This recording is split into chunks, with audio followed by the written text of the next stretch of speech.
Dans cette vidéo, j'affronte un deck anti-méta, donc ça va être une partie qui va durer longtemps, parce que en main de départ, j'ai pas de pet NP, ça va être très compliqué.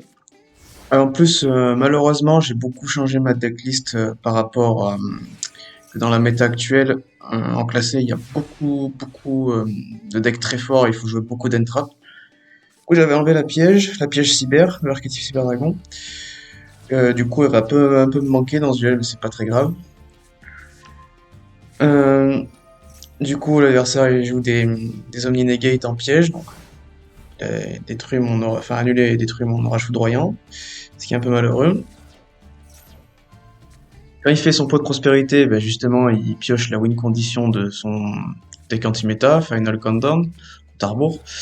En gros, la carte, quand elle est activée, le tour à l'activer compte, et en gros, au bout de 20 tours, et ben, il a gagné. Et les tours des deux joueurs comptent, donc ça peut aller assez vite. Du coup, dans mon deck, j'ai les orages foudroyants et les gouttelettes de l'interdit qui peuvent gérer respectivement ses magies pièges et ses monstres. Car ces monstres sur le terrain m'empêchent de spé, donc c'est très chiant. Et en gros, ces pièges sont là pour protéger son terrain ou ses autres floodgates. Donc moi, ce que je décide de faire, je décide de faire du cycling. Alors pour ceux qui connaissent pas, c'est en gros, je fais des effets de tuto pour des cartes qui ne m'intéressent pas forcément dans le statut actuel du terrain, mais qui permet de vider mon deck et d'avoir plus de chances de piocher les bonnes cartes plus tard, notamment les orages foudroyants et les gouttelettes de l'interdit.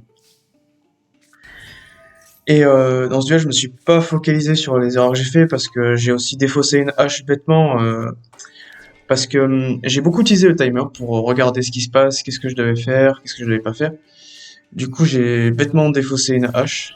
C'est c'est une erreur, mais c'est pas très grave.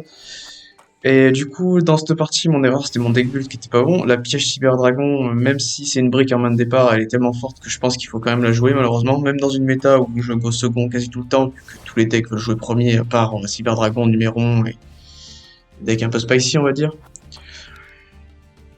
Du coup, je me suis pas focalisé sur mes erreurs. J'ai essayé d'invoquer un max de monstres face cachée. Comme ça, si je piochais orage foudroyant, bah, je pouvais l'activer, parce qu'il faut contrôler aucune carte face recto. Et il me fallait droplet.